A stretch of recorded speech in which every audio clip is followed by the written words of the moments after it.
Hey, it's Sam, and I'm talking today about the moon. It's a universal principle of consciousness of life on Earth. The moon is not just the rock in the sky, it's the divine force, the divine channel of purity, of heart, of love. We all share in common this connection to the moon as the source of devotion, love, peace, stillness. So, both in our natal chart and also in the sky as the moon moves, we are all influenced and affected by the moon. And of course, we can see it on Earth with the tides of the oceans and in so many other ways. We're all sort of children of the moon. So I'm going to be talking about that. I'm also going to be contextualizing it for this week here as the moon is going to be moving through this last section of the zodiac. So there's a lot ahead. So check it out. Please like the video. Clicking like helps a lot more than you know. It pushes the video higher in relevant video searches. Also, please leave a nice comment. Comments also help more than you know as it raises the video in searches. Many times with hundreds of likes, there are only a dozen comments and they can be disproportionately negative. So be positive. Let me know if you like this. Even just a few words really helps. So subscribe, ring the bell to get notified of upcoming videos. Yeah, so thanks a lot for doing that. Make sure to subscribe and etc. Share it with others. So this principle of the moon is universal. We all share the same goal of the moon. And this is how you can understand the planets as what are called karakas or indicators. The karaka or the indicator shows the shared principle. All of us can relate to any being who is a feeling being. And it's not even just humans, it's mammals. It's harder to relate like the reptiles, for example, but they also have feelings. But any being that has feelings, we can connect with on that level of feeling. Now, I almost said emotion, but we have to be careful because we live through the ego, because we live on the surface of life. We live on the surface of our heart as well, or the surface of the moon. The surface of the moon and feeling is emotion. We tend to think that that's all the moon is. It's emotions, emotions, emotions. Because we haven't gone deeper than just the ego and all of its desires. Our emotions are where we are. We're constantly bobbing up and down on the waves of emotion instead of sinking into something deeper, which is called devotion. All of us have devotion to things where we have devotion to our pets. We have devotion to our kids.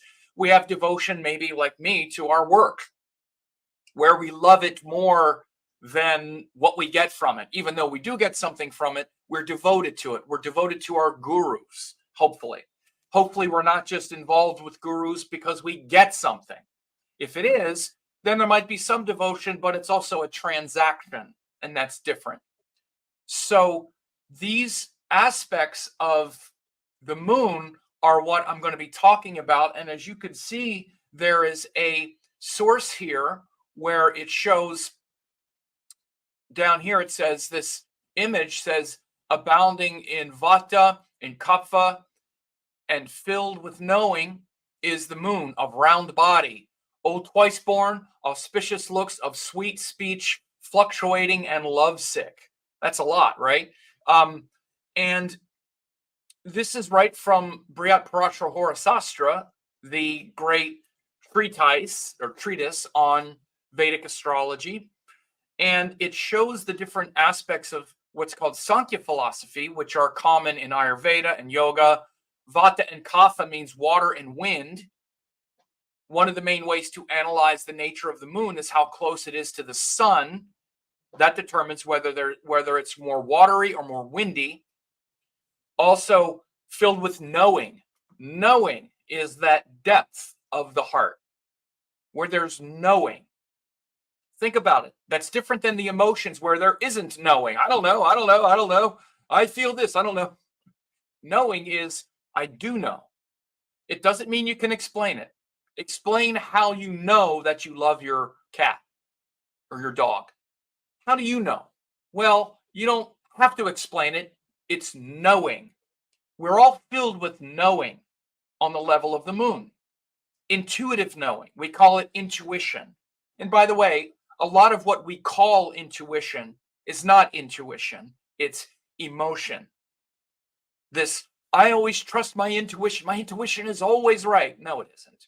It's emotion. And a lot of what we call intuition is some kind of triggering. And of course, we always listen to it as if it's right. But knowing and intuition is not a restless, anxious experience. If there's restless, anxious experience, it's emotion. Intuition and knowing is what all creatures have, by the way, men and women. We're all filled with knowing. We all have intuition. We all have a depth of feeling that is deeper than all of the vacillating emotions. So this description is very interesting, especially when it gets to auspicious looks, sweet speech, fluctuating, and lovesick. Again, this is where we get into that emotional quality. So the moon moves through the sky. So you can see I have down here something also, a free interactive ebook on the Vedic moon and emotions, which I'll have a link for you to see. And it's free, very comprehensive, from my course on moon yogas, where you can just get a very deep, comprehensive overview. And it's interactive, where there's embedded video and stuff like that. It's free. All you need to do is go to the link, which I'll show you in a minute. But this is a composite of these ideas. The moon is a gentle planet of tenderness and utter selflessness. The mother selflessly suckling the child is the perfect archetype. Yet in other ways, there is a certain terror associated with such states of selflessness and the emotions that result. You can see this as, for example, the exalted placement of the moon archetypally is Taurus. Whether the moon is there or not, it shows the highest functioning of the moon is to be stable and settled, like the mother sitting there suckling the child. What could be more Taurus or Cancer sign than that? The opposite is that terror of, oh my God, what happens if the baby dies? I'm suckling it and I'm happy. What if and when it's going to die? Will I even be able to emotionally handle it? So the moon is that, this is how the fluctuating lovesick thing is. I want love, but don't take it away. What am I without it? Right? So that's emotion. That's emotion. When there's devotion to something transcendent, we know that's the part of us where our feeling and our love can never be destroyed, obliterated, or taken away. That's how you know something is true. If it can be taken away, it was never yours to begin with. Only that which you never had can be taken away. Your essence is complete in all aspects, all astrological aspects. But through the ego, we don't see the completeness or feel it. We feel the difference between what it truly is and what we're able to understand. So with the moon, it's this feeling potential. So in your chart, the moon represents how you process your feelings and how you react to being disconnected from spirit. And moon is the closest thing to what we would call spirit, because it's interfacing with the world and your separate nature as an incarnated entity in the body. Then that interaction creates a feeling.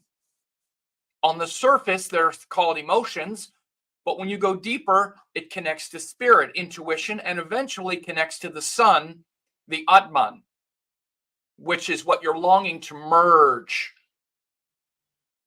The longing to merge is the main feature of the moon. If you want to look at it very, with a lot of discrimination, longing to merge. For the feeling of separateness to merge with the source of love. The source of love is your nature, right? So these are all very important aspects of the moon. Day to day, the moon waxes and wanes and absorbs the influences of the planets in the sky by aspect and conjunction. So day to day, the moon is waxing and waning in its relationship to the sun. Remember, as it says here, abounding in Vatta and Kapha, when the moon is joined the sun, it's very, very much about Vatta, which it's like all the water is sort of boiled out of the pot. When it's far away, there's like a lot of water in the pot. And that's one of the analogies that I use when in this interactive ebook. That's that sort of pot on the stove analogy is one of the best. And you can see all you need to do is go here and give your email address. Again, if someone won't give their email address to get the free book, then they're not interested. But in the interactive ebook, you learn that the 5 stages of yogic love as well. Again, we don't examine these things. We examine our psychology endlessly now in the Western world, and we pathologize it with, ADD and this and that, and we just analyze our psychology. We don't even understand psychology is just analyzing the emotions. All the emotions I just said, the world of psychology is really just there, analyzing our emotional responses to things, mostly that have already passed, that are over, right? But there's this thing called the 5 stages of yogic love. That emotional mind is the very surface. There are 4 deeper layers that culminate in that devotion, right? The evolutionary process of the moon is also given in this ebook. The exalted and debilitated placements, the pot on the stove analogy that will teach you maybe more about your emotions than anything you'll hear in a long time. And it's connected to this thing I just mentioned right from the text, the Vatta and Kapha aspect, right? The Milgram experiment is a fascinating study in how we emotionally respond to things like authority. So it's in an interactive format where there are video and written things embedded. You see that it's also in a flip book, so you can flip through it. It's not just like a PDF.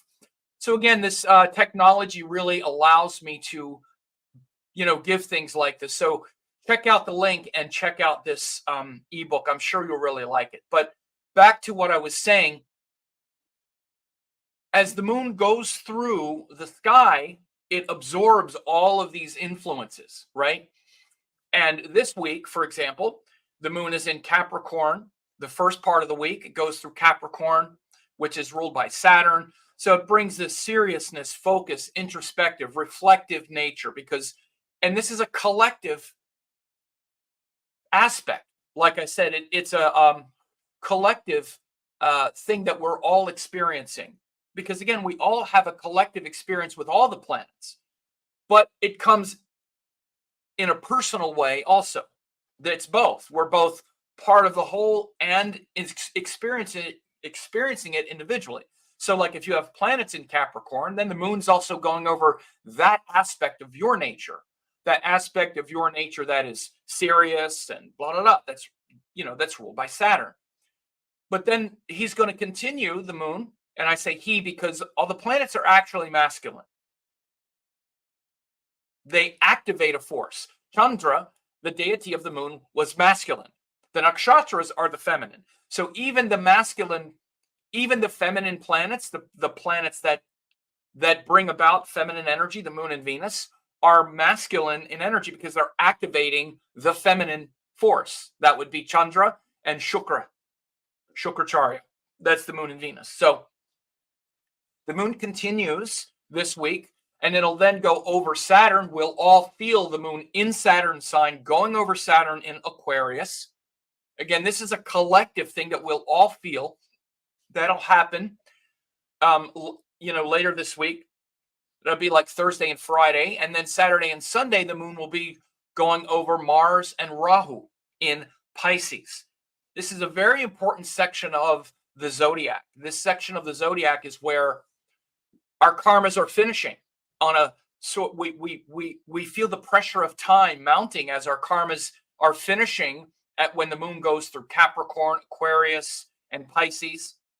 And of course, it's also hitting all of these planets, Saturn, Mars, and Rahu, and all of those effects that are, again, sort of still there. They're always there. When the moon goes over them, we all collectively feel it because the moon is like our collective feeling, our collective consciousness. And by the way, these are the things that I talk about at my member site. You can see under here, it says samsmembersite.com under this video. When you go there, this is what pops up, and you get a chance to join the channel. And when you see that, you get access to the weekly forecast. And also, like, for example, I have 5D level where I have advanced courses. In fact, tomorrow, as I'm recording this, I'm going to do a case study on RFK Jr. He's very popular. And it's going to be a case study on how to do without a birth chart. I'm sorry, without a birth time.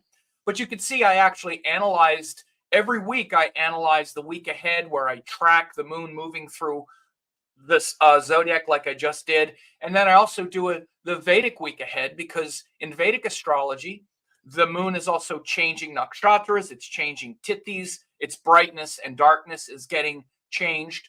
So again, it's very important to stay on top of these things collectively. And again, I'll have the link below if you do want to become a member. Most people get the 5D level, but you can get what you want. Look over those perks. And so right now, the thing that's happening, and I talked about this in great detail this week, is we have all of the planets now at the last 2 signs and the first 2 signs of the zodiac. So we're like straddling this whole transcendence, this whole transcendent thing that happens where we have to let go. We have to make peace with life on Earth in Aquarius, make peace with all the gains and losses, desires. Then we have to let go of the life on Earth, even our collective nature in Pisces. We have to let go of it. And then there's rebirth. We get born again in Aries. Aries, where everything starts over again. And then Taurus, where we're kind of suckled and nurtured and we have to feel at home here on Earth. So these 4 signs are the 4 of that are the most, like if you were to string 4 signs together, these 4 are the most transformative, because they're literally about making peace with your karma on Earth. Making peace with your karma on Earth is Aquarius. Because again, our karma on Earth gives us this feeling of, well, one day I could save the world, save the world, save the world. You're not going to save the world. You're not you. Your true nature is not of this world. That doesn't mean we're not supposed to do our best and help suffering and try to do our best. But if we define ourselves only by the Earth, then we're stuck. We need to make peace with our true nature, which is Pisces, which is transcendence, surrender. This is why you hear me say it all the time, but that's what it means. We have to let go of our corporeal existence, even our corporeal existence in the body as one of many bodies that can save the world or whatever it is. We need to let go of all of it. And as long as we're hanging on to some version of it, we keep incarnating and we keep trying to save the world. One day I'll do it, or whatever it is. So again, Pisces is about saying, okay, I'm not of this world. And I can let go of the illusion and the fear of not accomplishing everything I came here to do and all of that. And then but in that letting go, that's also a rebirth process where we get born again, right? Aries is where we reincarnate with this separate identity, and now we have to find our way in the world again. And then finding that way is also, it's incumbent that we have, comfort, protection, like a home. So you can see this as the end of life and the beginning of a new life. But it's not just life, it's also cycles. Right now, I know you're going through a huge cycle of reckoning with who you are in the world, trying to let go of the things that aren't working, that you're letting go of your ignorance and the battles that you're trying to let go of. That's Mars, Rahu, and Pisces. Why am I still what am I still fighting for? That's the big question right now in a big way. We just had the eclipse there. Now Mars and Rahu are there. Okay, so after that, what's next? Well, something else is going to get reborn. There'll be something new. What's next? That's Aries. Okay, so now that I've let go of this thing, what's next? That's Aries. And how do I stabilize and concentrate and organize my life around those things? There's a lot of planets in Taurus right now. So that whole cycle we'll be really experiencing these next couple of weeks with the moon going through this end of the zodiac and this rebirth process. So again, that's what the moon really does. So both individually and collectively, the moon is this collective consciousness and your individual consciousness. And I really invite you to go deeper and get this. Again, this is a free ebook. I put it together because, again, like I say, the reason I do this is because technology now allows me to do it. As it says here, I have nothing more, or I love nothing more than getting great teachings from the purest source into as many people's hands as possible. And we're blessed to be living in a time when technology allows the opportunity to do this, for me to give it and you to receive it. So technology is also allowing me to put together these immersive ebook experiences, because that's really what it is. Again, you could get a PDF or you can get a video, but what I really love about these immersive ebooks is it's like in the same place, right? It has the embedded videos that play from your device that you're reading, so you can have a very concise immersive experience. And so I invite you to also get that. And I hope that this teaching about the moon and its personal and collective nature will benefit you. And again, this ebook really goes over the aspects of what are called moon yogas. That's also a precise method that I also teach in this Vedic moon and emotions. As you could see with this ebook flipping, you could see this is literally the overview of it. And it will really help you a lot. So anyway, thanks a lot for your time, and please share and subscribe. Thanks for watching. Don't forget to like, comment, share, and subscribe to the channel.